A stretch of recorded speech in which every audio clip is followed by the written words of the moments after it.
We begin tonight with the latest indictment against former President Donald Trump.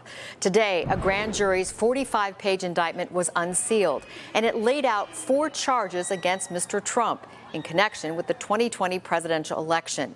Conspiracy to defraud the United States, conspiracy to impede the January 6th congressional proceedings, conspiracy against the right to vote and have that vote counted, and obstruction of the certification of the electoral vote. These are the first charges accusing Donald Trump of crimes while he was still in office as president. NBC5's Evrod Cassimy joining us now on the latest on this big announcement today. Yeah, guys, these charges a lot more serious this time around with the federal grand jury indicting him. Well, tonight, some are saying winning this election is of the utmost importance to Donald Trump since the charges were announced, while others are calling it a witch hunt.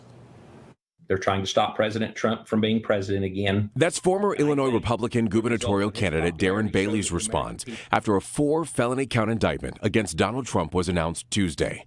Trump previously endorsed Bailey for governor. The two spoke as recently as Friday. Had just a very brief conversation. He's feeling confident because the man knows the truth, and he has complete confidence in this country and in the system and in justice that at the end of the day, it will prevail. The reality is if he doesn't win this election, he's going to go to the penitentiary. He's going to get convicted of one, if not both of these indictments, in my opinion. So if I'm Donald Trump, I'm sure he's not too happy with what happened today. And he's probably worried that he's going to spend, the last years of his life in jail. Donald Trump is accused of 3 counts of conspiracy and 1 count of obstruction from special counsel Jack Smith for his actions leading up to the Capitol riot and insurrection on January 6th.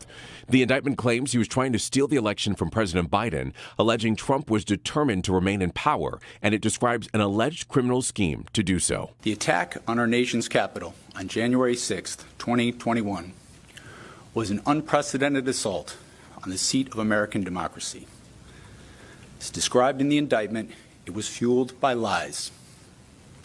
Lies by the defendant targeted at obstructing a bedrock function of the U.S. government. Are any of those charges valid for you? I don't believe any of it. I don't. I am so disgusted with what's taking place on a national level, and I am so disgusted at the fact that I don't think the truth is actually being shared. I think these are no pun intended, but trumped up charges, and I think that's what's taking place. If you look at the facts, it's clearly not a witch hunt, and it kind of presupposes there's a giant conspiracy amongst career FBI agents, career prosecutors, and career government people to get Donald Trump. It just doesn't make any sense. The government doesn't work that way. And a statement released by the Trump campaign reads in part, "This is nothing more than the latest corrupt chapter in the continued pathetic attempt by the Biden crime family and their weaponized Department of Justice to interfere with the 2024 presidential election." President Trump will not be deterred by disgraceful and unprecedented political targeting.